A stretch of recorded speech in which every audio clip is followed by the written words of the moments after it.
Welcome in. It is the Northside Baseball Podcast. I am Mitch Whitmire. He is Jason Ross. However you get your podcast, we always appreciate you tuning in, talking anything and everything Chicago Cubs baseball. Jason, good to have you on, as always. Cubs kind of going through that stretch of the schedule that we talked about where it's a little more lenient, a little more giving, and we're seeing that, scratching out a couple wins against the Rockies. And I always like to let the listener know or the viewer know we are recording this week on a Wednesday for a Thursday publish. So the Wednesday game against Colorado with Matthew Boyd on the mound has not been played yet, but the Cubs kind of rocking and rolling. Nice comeback win over the Reds last weekend to take 2-3. Now starting off the series, we're looking for a sweep against the Rockies on Wednesday night. A lot of things going right for the Cubs. I think I kind of just got lucky because when I was sending you topic points on Tuesday for this recording, one thing that I mentioned to you is, hey, we should talk about Matt Shaw's second stint in the majors since being called back up. And we talked about him last week, but now we have sort of a larger sample size. And I sent it to you before yesterday's or Tuesday's walk-off against Colorado. And so we'll start there with Matt Shaw. I like what I'm seeing. He's taking it the other way, the opposite field power. He's starting to look comfortable. And that Jed Hoyer was speaking to the media. I don't know if it was before Tuesday's game or before the first game of the series against Colorado. And he was asked specifically, like, what I think the question was, what's different with Matt Shaw this time around that you guys are seeing? And the word he used was comfortable. He said he just looks way more comfortable. I think it's always a good sign if you have a player. Like, I think that word comfortability comes into play when you have someone like Matt Shaw who's so easily just going the other way with the ball and displaying. It's not, he's not bloop shot and stuff in. He's got some legitimate opposite field power that he's putting on display. And on top of it, if you want the cherry on top of the sundae, we're seeing the glove dazzle a bit. He had a great play on Tuesday night. I had to go back and rewatch the game. I didn't get to catch it live, but I rewatched the whole thing. And he had a nice play. I think it was in the third inning, left-handed hitter up for Colorado. Kind of almost, it wasn't a dribbler down the line, but it was slowly hit. He had to roam, shotted to his right, which on a slow roller kind of, and threw a beautiful one across the diamond. And then we saw the play against Cincinnati last week. I think that was also early on in the game where he was falling down to his backside and was able to throw a rope over to first base. So we're seeing the glove pop a little bit, but the bat for Matt Shaw is really, I think the sample size is, as it's growing, you're starting to feel like it's more and more real in this second stint for Matt Shaw. At least I am. Yeah, and mechanically, he's where he needs to be. This was kind of like, it was pretty weird to see Matt Shaw come up and not hit the ball the other way hard. That's kind of what he always did in the minors. I think I mentioned it before. His first couple home runs, I think professionally, went the opposite way. And that's not something that you normally see, but his stance is kind of set up to do that. With his mechanics and the way he first came up, there was just something that wasn't right. And looking back on it, I've kind of written an article on it on NSBB, but I think his front side was blocking him off. His leg kick was probably a little over exaggerated. He's kind of shortened those things up, and he's just able to hit the ball really hard the other way. Approach wise, he's got a really good approach at the plate. How many at bats has he had this year that he goes like 10, 11 pitches, right? It's like 3 or 4 times this year. And he just does that. So he makes productive outs even when it doesn't work. But yeah, it's not seeing him go the other way was a little weird. So it's been good to see him do that. He looks comfortable. He looks aggressive. He's attacking pitches in the zone. He's not being passive. Defensively, he looks great. A couple of the things that I had written down, one of the things that I really pointed out, he has 7 hard hit balls since he came back. He had 16 on the season total. That means he only had 9 in his first stint. He's had 7 in a little over a week and a half, of games. So he's looking really good with the hits. He's got 4 games where his max exit velocity was over 100 miles an hour. His first stint, he only had 3 of those. So we're starting to see harder hit balls that are hit the other way that he should be doing it. His mechanics look better. He looks more confident. His glove looks better. I think that's just kind of a look good, feel good type of a thing, where he's playing good, so he's feeling good. So it's kind of rolling defensively. And we heard good things defensively, like in the lead up to the season, when he was out at the Premier 12 out in Japan, with his coach, Mike Scioscia, who, longtime coach with the Los Angeles Angels. He talked very highly of his defense out there. So when he came up and he was just like really bad defensively for a couple of weeks, I kind of wonder if that was just kind of a snowball, like not hitting well at the plate, trying to do too much in the field type of a thing. So he's just been really solid. This is exactly what you wanted to see from him. He doesn't have to be a star, but he's got a 96 WRC plus on the season right now. So he's almost a league average hitter, and he's been way better than that since he came back. And if the Cubs can just get a league average hitter at third base with the offense that they get out of catcher, even Reese McGuire hits home runs as long as he's the catcher. 2 in a game. Chicago Cubs 2 in a game. That was unbelievable. I'm fairly convinced I would have a 100 WRC plus as long as they started me a catcher. If they started me in any other position, it's not going well. I don't know if my knees could hold up very long, but I could get to 100 WRC plus at this point as long as I was a Cubs catcher. But if Matt Shaw is just a 100 WRC plus player and he's playing average defense at third base, the Cubs that is huge. That's huge for a team that is super deep. And Matt Shaw's looking a little bit like he could be a little bit better than that right now, even now. So I thought he's been really good. If you're a Moises Ballesteros guy, hope for the future. Same with Kevin Alcantara. They do really good on the second run. PCA second run, he figured it out. Matt Shaw's, he's on his second run. He seems like he's figuring it out. So we're starting to see these kind of Cubs prospects come up after a first, not so good run, and then they're starting to figure it out. So maybe that'll play up for a couple of the other Cubs rookies when they get a second chance too. Yeah, with Shaw, maybe part of it's due to injuries. Hap was on the shelf for a little bit. Seiya missed a few games here and there sporadically with the wrist early on in the season, or a couple of games. But we've seen Counsell kind of tinker with the lineup card here and there. Dansby moved down and then he moved back up. PCA, when Hap was out, moved up to the leadoff spot. I'm curious your thoughts, like if Shaw keeps swinging a sizzling bat, are you of the mind like let's just keep him near the bottom of the order and let's not get too crazy with it and let's just let him kind of settle in? Or do you not really think it matters where he's at in the lineup? What are your thoughts on that? I'm always a lineup construction really doesn't matter kind of a guy. Okay. That's always just who I'm going to be. I think as long as you can kind of avoid, and they've run all sorts of statistics and analytics on it. Basically, as long as you can avoid the like ridiculous lineup where they just like show up and they're like Suzuki bats 9th today, and Tucker bats 8th. Like as long as you can kind of keep those guys out of the last 2 spot, I don't really think lineup construction matters. I think maybe mentally to a couple of these guys it can matter for a hot minute, like, oh, I'm not a leadoff hitter, but then like after a week of it just doesn't matter. These are professional athletes, and I don't necessarily believe that any of them get a little bit better or worse because they like moved up a little bit in the lineup. With that said, I think when you're looking at it, Matt Shaw, he's got a lot of speed. I kind of like him in the bottom of the order anyways. Right now, I think that speed creates chaos down there.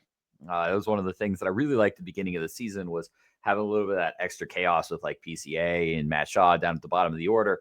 Obviously Pete Crows just hit so well that they kind of moved him up a little bit. We'll see what ends up happening there. I think we're kind of hitting kind of maybe a downslide for him with the wild swings that I kind of saw, especially last night. I mean, there were a couple of those at bats where you could just go up and on first pitch, you're like PCA goes swing no matter where he throws it. Like he's going to swing at that. So, maybe Pete Crow will come back down a little bit. Ultimately, long term, Matt Shaw feels like he'd be a good, maybe, top of the order guy, maybe 1-2, or even in that 5 spot. He makes a lot of contact. So, having his bat with guys on base is probably a good thing. Will he ground into some double plays? Yeah, he's going to hit some balls on the ground. But he's hitting less ground balls since he came back. I think like 5%. I think I looked at it. It's like under 40% ground ball rate, which is pretty good for him. But he's just going to hit ground balls because he makes contact. Guys who make contact hit ground balls. That's just what happens. You kind of trade strikeouts for ground balls. So he'll probably hit into a couple double plays. He's fast enough where he can break out some of those. But maybe a 5 hitter would be like really good. If you're like, if you're thinking like perfect, like pie in the sky, like, like a 1-2 hitter or a 5 hitter, I think kind of where that's like his like best case. I always kind of thought of him as like a Dustin Pedroia type hitter of a hitter. It's kind of who I sign me up. Sign me up. Yeah. It's kind of what I always thought his best case was. His best case was like, Dustin Pedroia type. Because Pedroia was somebody who didn't strike out a lot. He walked probably maybe a little bit more than Matt Shaw did, but I don't think there's ever a perfect 1-for-1 on anything. But he made a lot of contact. He kind of did things funky too. It's kind of one of the reasons why I like to go to Pedroia. Pedroia kind of did things funky. Didn't he have the weird bat at one point? Yeah. He was Yeah, we talked about Torpedo Bat. He was one of the first guys to use the axe bat. Axe bat, yes, The axe yes, handle yes, bat, which is still yes, around. A yeah, lot of guys yeah, still use that. yeah. It's funny, speaking Torpedo Bat, a lot of guys aren't using them anymore. Yeah, It's crazy. You I called told it. You called it. yeah, Yeah, it's they're fads and they're trends. yeah. Major League Baseball players are maybe some of the most superstitious athletes that are out there, and the second that things start going well, they jump to it, and the second things start going bad, they don't. How many times you hear a story where it's like, oh, I picked up Anthony Rizzo's bat accidentally and I hit a home run, so I used his bat for the next 3 months. Those types of stories happen. Seems like all the time with major league hitters. But no, I think Matt Shaw's a good player. I don't think it matters where you hit him in the lineup. I think ultimately you're probably like 1, 2, 5 hitter. That's kind of like where he like really settles in if things go really well, like in a perfect lineup. But I think he just looks good. I don't know if that's just me. No, I agree. No, yeah, he just looked good. I mean, he just looks really solid right now. So I'm excited to see him doing well. I know a lot of people kind of maybe got a little down on him right away on Northside Baseball. He wasn't even ranked the number 1 prospect on the fan vote. I still have him as number 1. Yeah. Thought that was a little harsh. And I'm a big Cade Horton fan, and they put Cade Horton above him. So a little harsh in my opinion, but it's good to see him come back and bounce back because he's already a positive F4 player again. He's almost at a league average hitting. And if he can and he doesn't have to be as good as he was the last week and a half, but if he can just be league average at third base, I think the Cubs are making out pretty good this year. Yeah, last point I want to make on this as sort of like a secondary topic that kind of feeds off of it. We have talked in recent podcast episodes, Jason, like there was when Shaw was down in AAA, it in my opinion, I think yours too, a pretty big glaring hole offensively at third base. Gage Workman never worked out. John Birdie's not an everyday starter. Bruhan, not an everyday starter. So if Shaw kind of checks that box or can check that box, and I think that's still TBD, but early results on this second stint are good. Where do you pivot to or kind of shift your attention towards? Like, is there anywhere else you look at and you're like, like I wonder if this is going to be an area of need or offensively, like positionally, because I kind of look at catcher right now and I do wonder, like with Carson Kelly coming back down to earth, Miguel Amaya on the shelf, Reese McGuire 2 homers first game, incredible. I think him like getting called up and then he gets called up and they're like, oh, we also just need you to start right away. And he has no rapport with the pitching staff at all. And it's like, yeah, no, we're calling you up as a depth piece, but we also need you to just start right away. I think, the 2 home runs gets all the attention, but him just trying to have any sort of chemistry with the pitchers and with the staff is incredible to try to hammer it out right away without getting like a buffer period. It's actually, I wasn't super surprised that Cade Horton maybe had his best game in the majors yesterday with Reese McGuire coming up from AAA. He kind of knew Reese a little bit more at the beginning of the season. And, not to say that he doesn't know, like, Carson Kelly and Miguel Amaya a little bit now too, but, and it's not like Reese has been a long time person in the organization, but he probably caught a couple of games.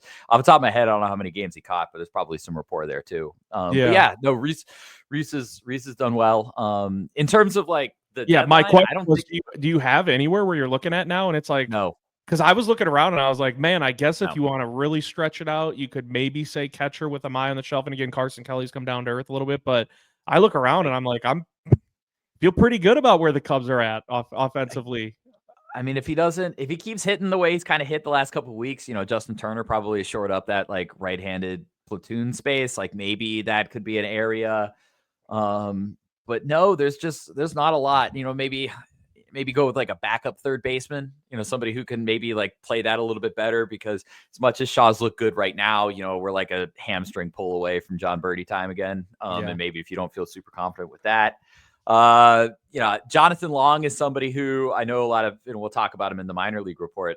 A lot of people think that he's going to, maybe he could be on the third base train. He has not started a single game at third base since Matt Shaw has been promoted. So that does not look like that's probably going to be something to happen. And that might have changed today. They are running a doubleheader, so I haven't seen their entire lineup. But headed into today, he hadn't played a single game at third base yet. My guess is he's probably, I don't think he started there the first game. Just kind of going off it. I watched a little bit of the first game.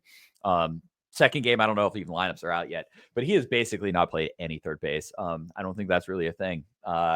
Offensively, I don't really see much.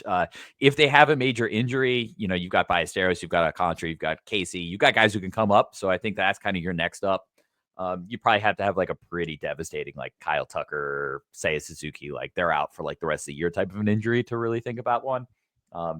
No, I think deadline is going to be starting pitching, and then starting pitching, and then starting pitching is what I think. That's the name of the deadline this year. It's going to be a lot of starting pitching.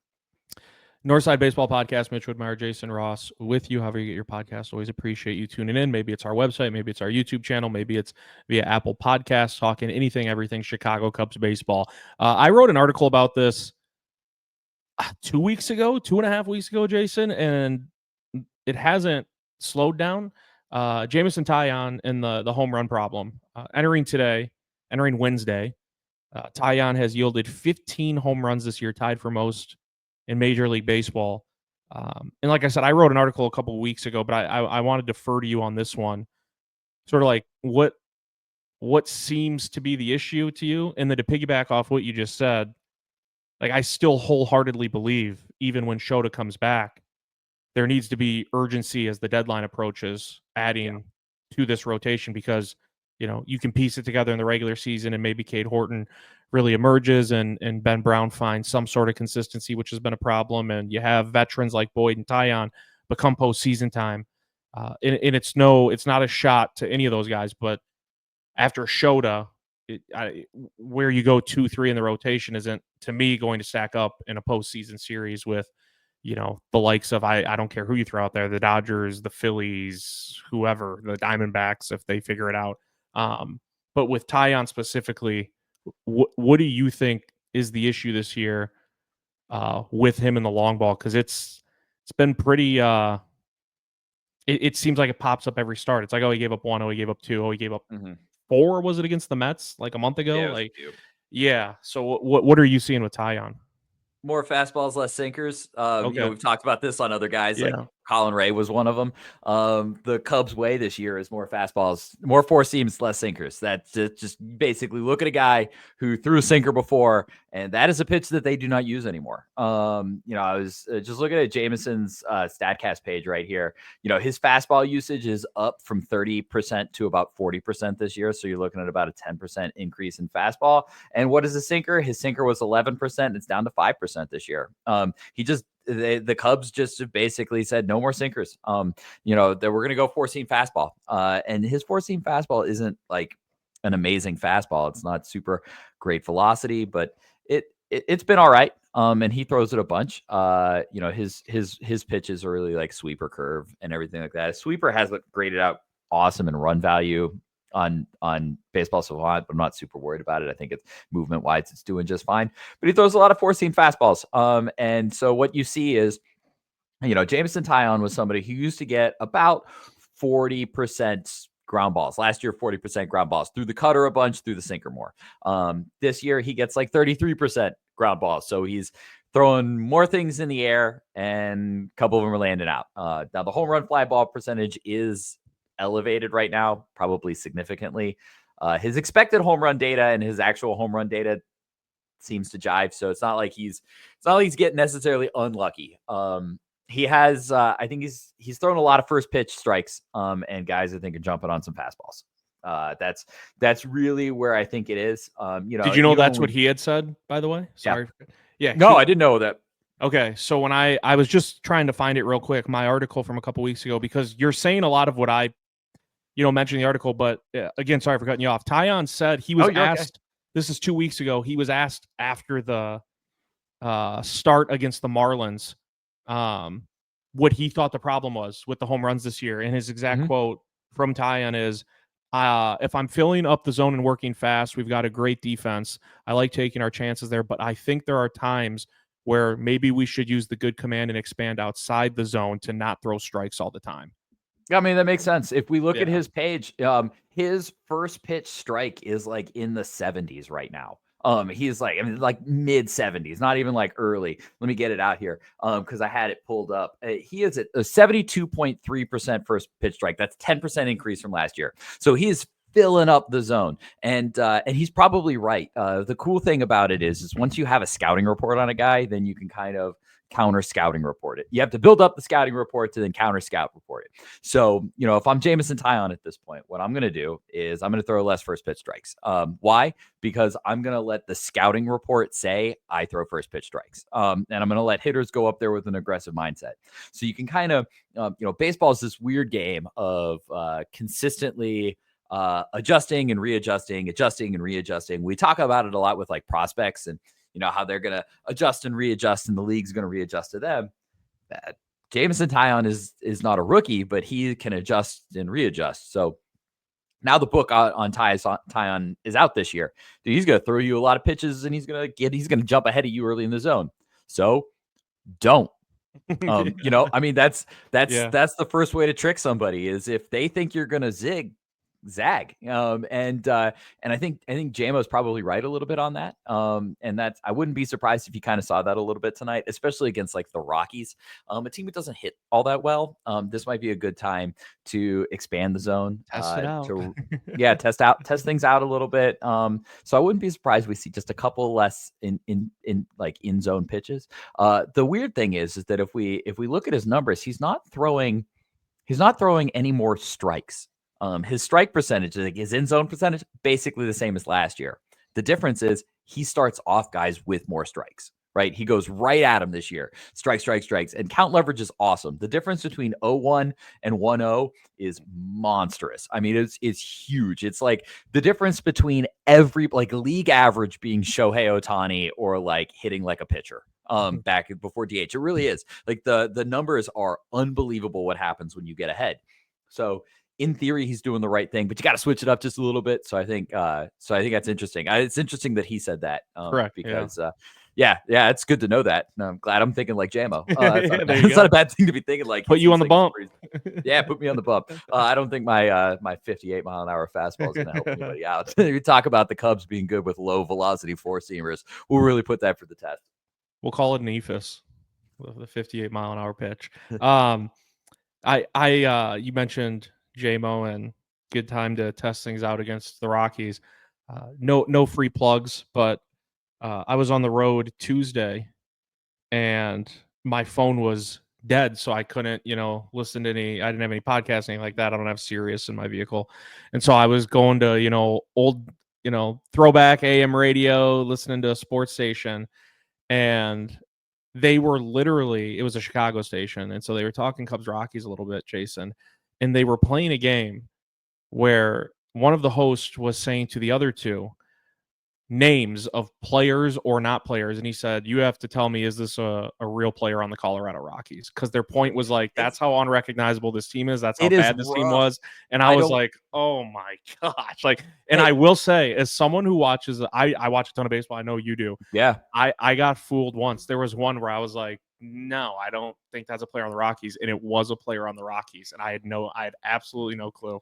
The Marlins and the Rockies rosters this year are the most nondescript rosters I have ever seen. And I say that as somebody who I watch a lot of baseball. I play all of the baseball video games that are out there. I play Out of the Park baseball. I play the show. Like I play it all. Like I play baseball. I watch baseball. Like I live baseball all the time.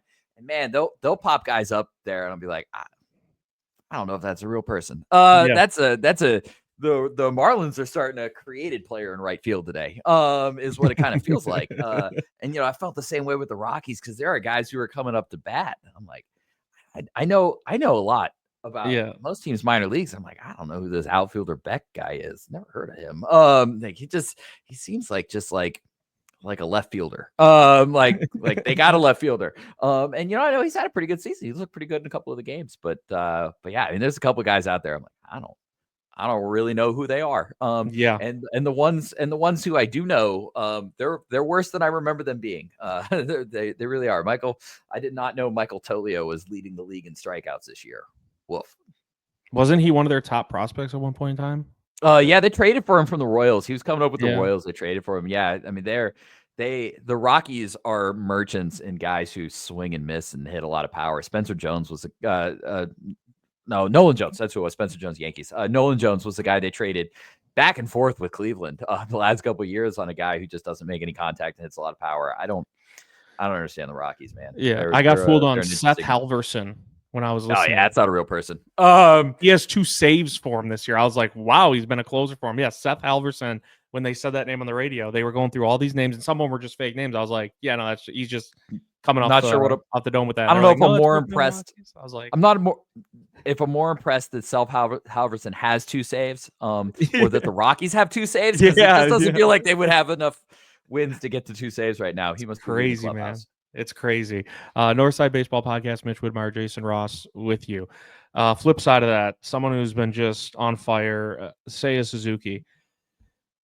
We look at PCA, or I should say, I look at PCA and Tucker, and to me, if you talk about like locks at this moment, like for the All-Star game for the Cubs, I would say PCA and Tucker are you're checking the boxes for both those guys. It's tougher because he's a DH.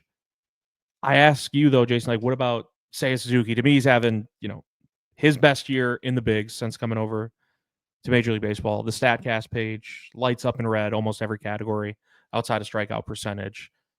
What have you made of Seiya's season? Are they so far exceeding your expectations? Does he have a chance to be an all-star? Kind of just throw all of that your way and onto your lap. Should he be an all-star? Yeah, probably. He's like the 21st best hitter in baseball based on WRC plus, and he's a DH. And we could talk about, whether DHs really need to make the, what's the limit there. But if you're a top 20 hitter in baseball and your position is hitter, that sounds like you're doing a damn good job at being a designated hitter. He's 47% better than league average offensively. He is, there's nothing in his profile that suggests this is like smoke and mirrors. His X data, his expected data looks just as good as his regular data. StatCast page is awesome. The only thing that is going to hold him back is like a DH, and there being a bunch of teams in the National League. They've got to get some of these guys on somewhere. Like the Rockies have to send somebody. We just talked about how nondescript some of those guys are. Like Tovar probably will go at shortstop. So, I don't think that's necessarily going to hurt. Seth Halverson, a couple of saves. Too. Yeah, they got a couple of saves. The Classic. I don't think that's going to necessarily take away Seiya Suzuki's spot, but the Marlins are going to have to send somebody. Do you like that rule? Right. Yes. Okay. Yes. The All-Star game it doesn't count. It's celebration. A fun day. Yeah. Everybody goes. I get it. Every once in a while, there's going to be a guy like maybe Seiya Suzuki doesn't make an All-Star game, and that's a bummer. But I guess my thought process is always like, well, like if you're not one of the 30 or 35, I don't know how many they put on the team. They put a lot. But if you aren't like a bang on like top like 30 guy in your league, I don't know, do a little better. I guess I get that's harsh. And I know that's harsh. And some of these guys make bonuses on that stuff. So I'm not trying to like necessarily kind of dismantle that. But yeah, I guess every once in a while a guy doesn't belong. But then the Rockies have something, and they deserve something. They're a major league team. They deserve a guy. And Ezekiel Tovar, he's a good player. So what if Ezekiel Tovar is on there and not Seiya Suzuki, what I'm not going to really complain that much. Yeah. It is what it is. I think it's a fun exhibition, and fans from around, they like to see the jerseys. They're bringing the uniforms back. They're not doing the National League, American League nonsense. They're all going to wear their regular uniforms again. So I think that's just a really cool thing that they do. One of the few sports that I think the All-Star game is, I don't know, even somewhat interesting. In that aspect, it probably is not to get too off topic from the Seiya talk, but the Pro Bowl's a joke. It's flag football now. I haven't watched the Pro Bowl. I couldn't tell you the last time. Like I'm saying 8, 9, 10 years. I don't remember. No, it's been NHL All-Star game. They've tried to tinker, 3-on-3 mini games. Doesn't work. And then the NBA All-Star game, just so bad. Bad that no one takes it serious. Baseball, Major League Baseball All-Star is the closest thing that it comes to an actual game. It's not really an actual game, but it's closest. You can squint and you're like, yeah, that kind of looks like a baseball game. Most of the other sports, you're like, I'm not really certain what I'm watching right here. But no, I think overall Suzuki's just been awesome. I mean, there are so many things that we could point out, how hard he's hit the ball. And one thing that I kind of speaking of hard hit, is just I looked at his 2022 numbers and his 2025 numbers, and like he was a good hitter in 2022, but the amount of hard contact he makes now compared to then is disgusting. It's huge. It's a monster jump. And the crazy thing is this, all of those years we have talked about things like he needs to swing more. He doesn't swing as often. He's not as aggressive as he really needs to be.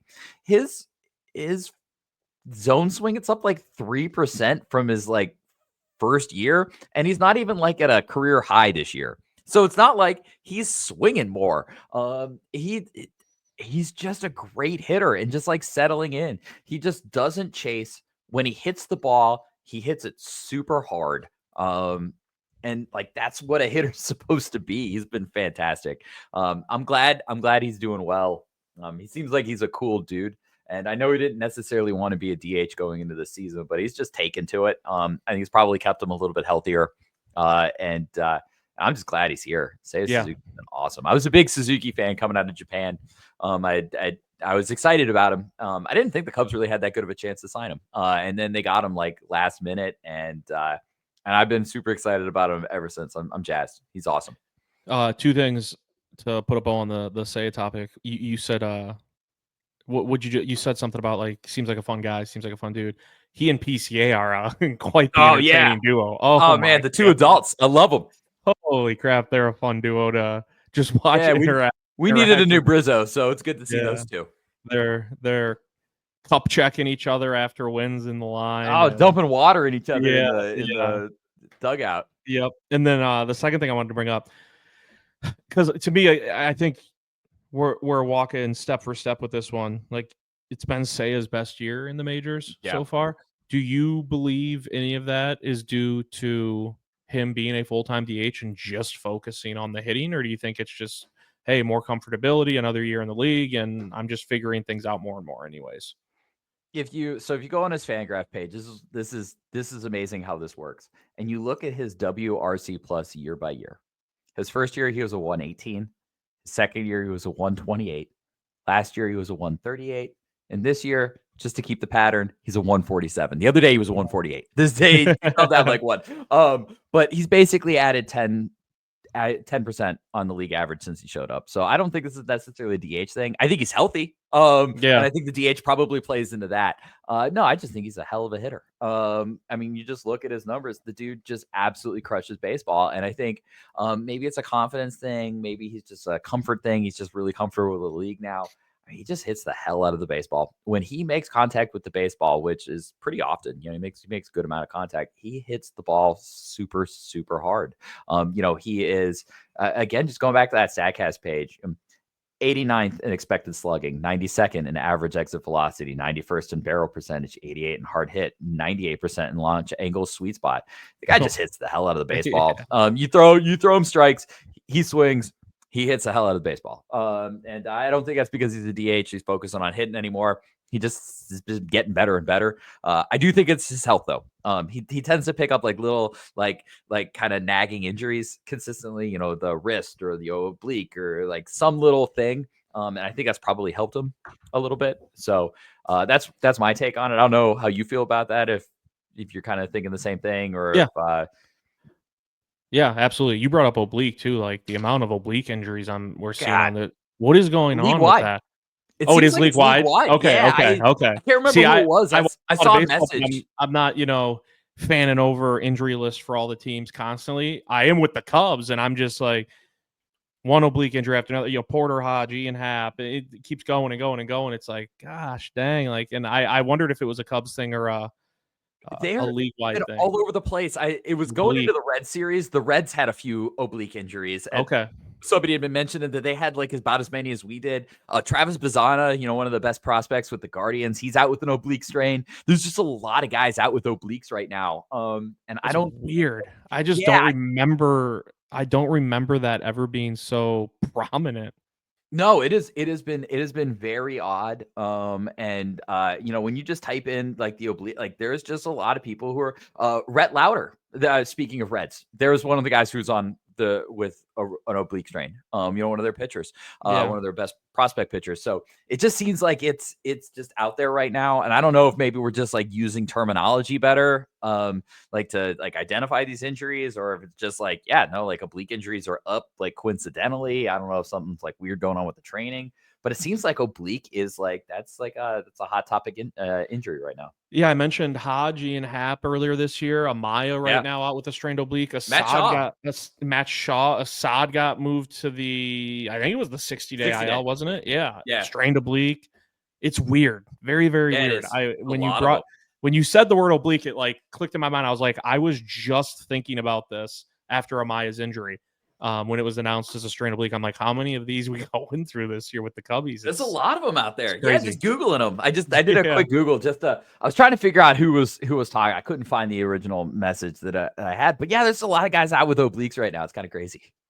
Let's finish up your minor league report. This might be my favorite segment because I wait for you to bring up your boy Ivan, and I like to get filled in on what's going on with some of these other guys that a lot of people don't keep, daily or weekly tabs on. Well, my buddy Ivan had a bad week, so we'll cycle back. That's back to back. That's back to back now. Yeah, back to back weeks. We'll start with the positives though. Guy I want to start off with, he's probably going to kick off a lot of our shows. He's about to actually, I think he just took the mound down in Double-A. Jackson Wiggins is somebody that I think we really need to be paying a lot of attention to, and how good he is. He just went his second start with Tennessee. He went 4 innings and struck out 9. He struck out 9 in 4 innings. That is awesome. That is 13 strikeouts in 8 innings now. Since moving up to Double-A, hitting 101 on the gun. Did give up 3 runs. One of them was a home run. He's going to have to learn just how to, it's a new level, but the stuff is playing up big. Just looking at the box score, because he has gone 1 inning tonight. He has already gone 1 inning and struck out another hitter. He threw 10 pitches. 8 of them were strikes tonight. So he is a man on the mission. So get a chance to put his name down as somebody to pay attention to. I think he's a shoo-in to be on every 100 top list coming up by the end of the year. This is the guy with real helium. You don't get starting pitchers who throw 101 and strike out everybody and their mother. So I think that's a big helium number, big helium guy right there. But if you want to move a little bit past like Jackson Wiggins, there's another name I want to bring up. I haven't talked about him at all. He's I try not to get too excited about guys like I'm just about to bring up, because we usually see one every year. But I want to talk a little bit about Ryan Gallagher.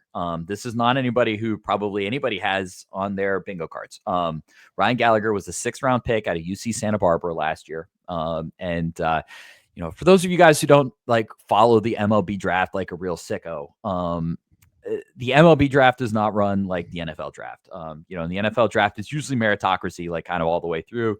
There's some, positional needs or whatever, but the MLB draft does not work that way with the budgets and everything.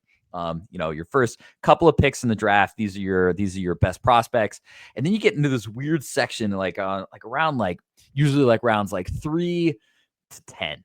This weird section where you're not always drafting the best player on the board, but you're drafting guys who fit into budgets and maybe they have a skill that you like. Ivan Brettauer was one of these guys. He had big power, couldn't hit the baseball very often, so you bring in a guy like that. A lot of these guys are pitchers, and they're pitchers like Ryan Gallagher. You get these guys; they're juniors or seniors in college.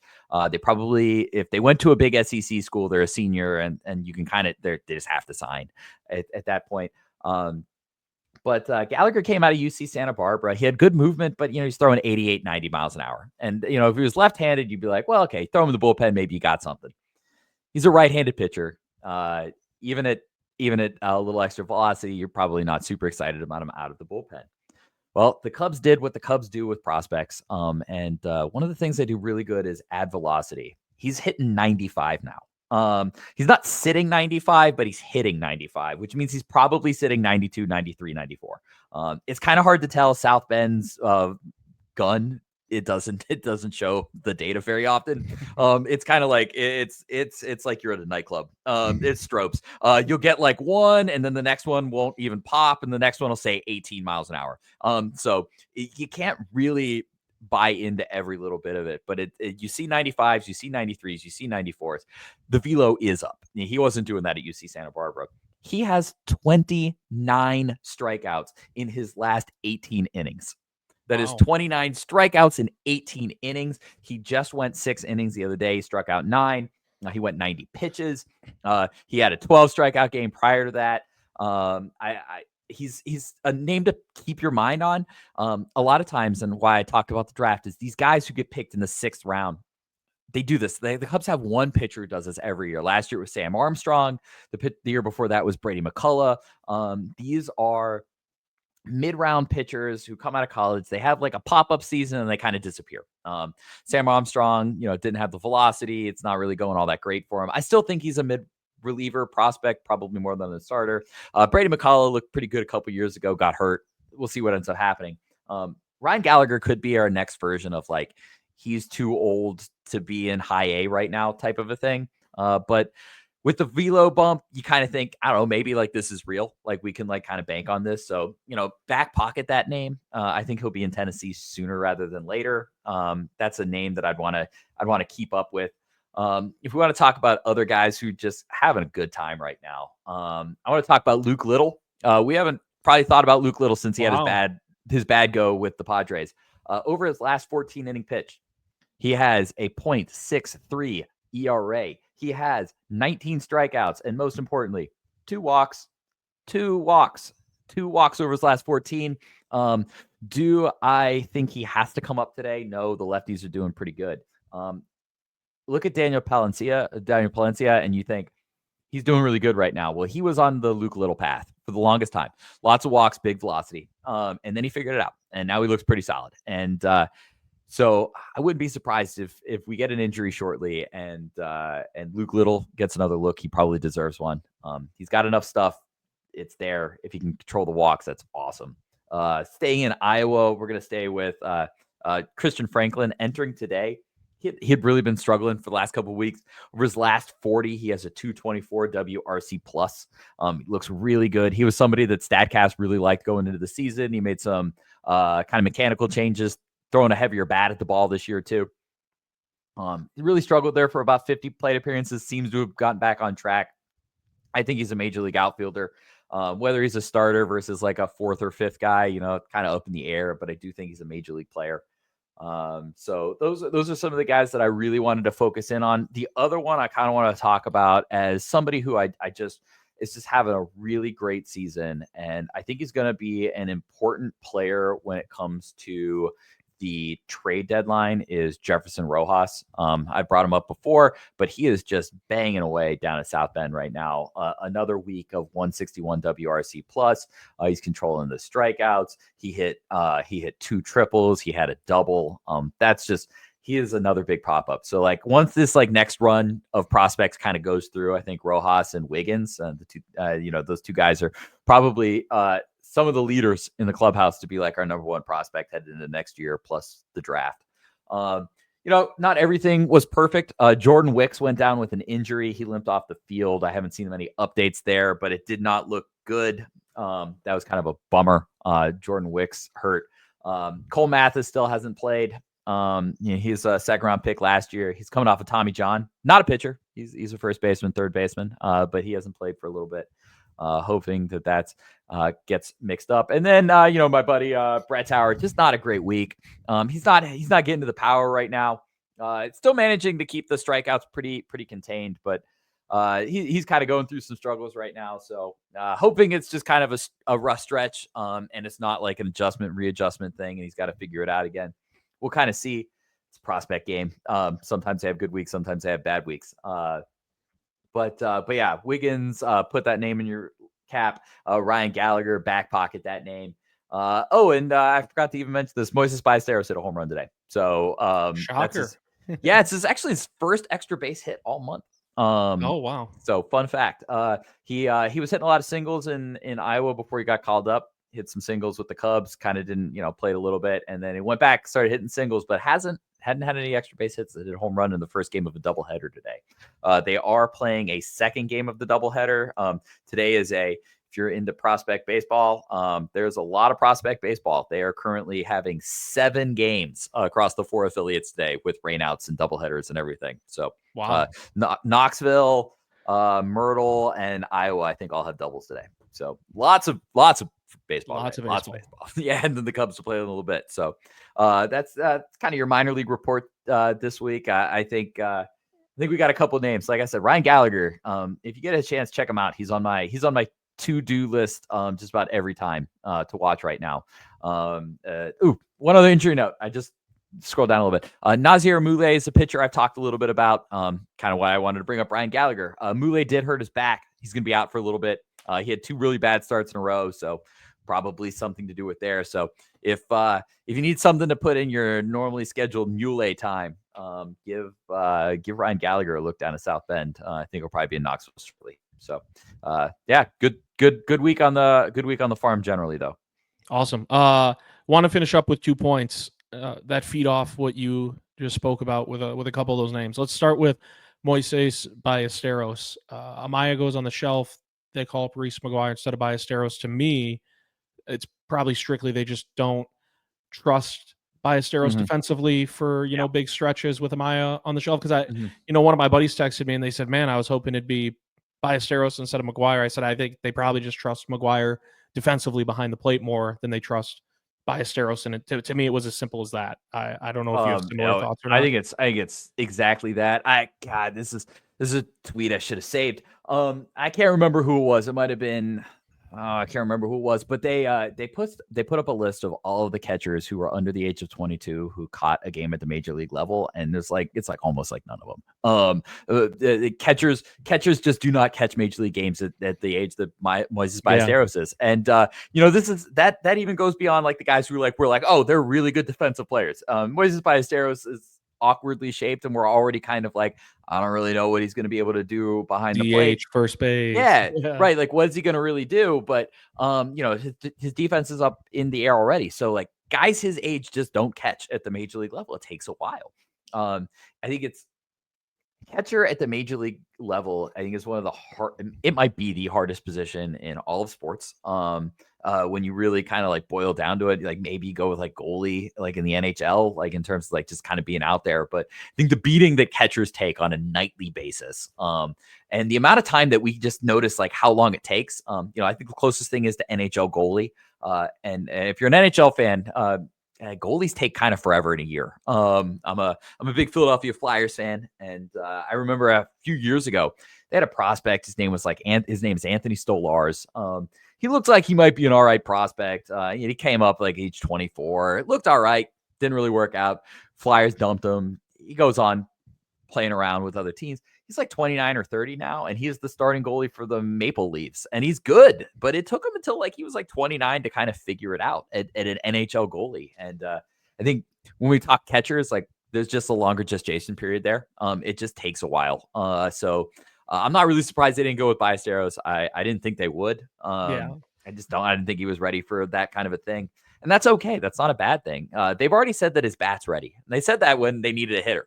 Who was the first guy they went through? They went with Moises Ballesteros. He wasn't on the 40. They made it happen. They told you where they thought his bat was, but they also told you this week where they thought his glove was. And I think that's fine. That's not a bad thing. It's okay for his glove to be behind his bat. Reese McGuire doesn't have to be amazing. He just has to be okay. And I think he can be okay. He can be a perfectly fine major league backup catcher. The hope is that Carson Kelly is just what you signed Carson Kelly to be. He doesn't have to be anything better than that. He just has to be like the Carson Kelly you hoped you signed. And if Carson Kelly can be the guy you hoped to sign and Reese McGuire can be a backup, the position's not going to tank for the Cubs. It's maybe not going to be like the strength of like source of power that it had been, but I think it should be okay. But yeah, that's I guess what happened to Mo there. He's just not ready defensively. Yep. And then last point, we'll wrap it up. Luke Little, you mentioned, and the stretch he's on as a lefty reliever, and Drew Pomeranz has been, exceeding expectations left and right for, I think, just about everyone. I know you're a big Thielbar fan as far as what he's shown so far this year. Give me more Caleb. Yeah. Luke Little's a lefty, which is why I mentioned those other 2 names. Genesis Cabrera being brought into the fold by the Cubs, coming over from the Mets on a deal. I'm wondering, with Little stretch? Like, is there going to be a point where it's like, man, we'd like to call Little up, but if we're giving Genesis Cabrera, I believe it's a major league deal. It is a major league deal, yes. Okay, and you already have Pomerantz and Thielbar. Does that kind of make things a little wonky, even if Luke Little continues to dominate, or you're like, whatever, maybe we just have 4 lefties in the bullpen if it comes to that, or how could that end up taking shape? I don't think the Cubs really care about right-handed, left-handed. Okay. They've kind of shown that with the way that the rotation shook out. It's like, look at their rotation on opening day. It was Steele, Shota, Boyd. There was going to be all 3 of those guys. They didn't care. And I think a lot of people kind of like, or you could have put Jordan Wicks. You could add 4 in there. I think a lot of people kind of look at that and they're like, well, you can't do that. You can't have that many lefties. Why? Yeah. Like what? Why? If you want to talk to me about splits and everything like that, I think then we start talking about like individual guys and guys who might not, necessarily have the splits, type stuff. If you look at Thielbar and Pomeranz, just like I don't have their splits pulled up right now, but my guess is that they're pretty split neutral. They're fastball curveball guys, and curveballs don't necessarily have like the anti-split thing that like you would see with like a slider. So. They throw left-handed, but that doesn't necessarily mean that they're like kind of like prone to it.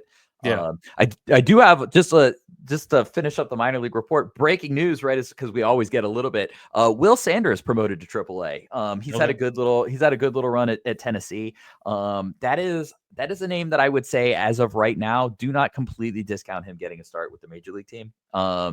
They're kind of banged up right now. And Will Sanders is SEC guy, came from South Carolina, mid-round pick. But the kind of mid-round that was like surprising he was there, and I think it was 4th round pick 2 years ago, where you were like, what? Wow, Will Sanders was still there. He had some like 1st round hype going into the season. It didn't have a great year at South Carolina. Cubs ended up picking him in the 4th round. He's been pretty good so far. I don't think he's a star, but like a legitimate like major league back end rotation. He's probably got that upside. So he just got promoted to Iowa. They need some innings out there. We talked Kenta Maeda last week, and it's probably a name just to back pocket. Might see Cub time at some point if the injuries keep mounting up. But yeah, that's another name. Yeah, just came across my feed right now. So. Another name to keep tabs on. Jason, always appreciate the time. This has been the Northside Baseball Podcast. We always appreciate however anyone tunes in, and we'll see you next week.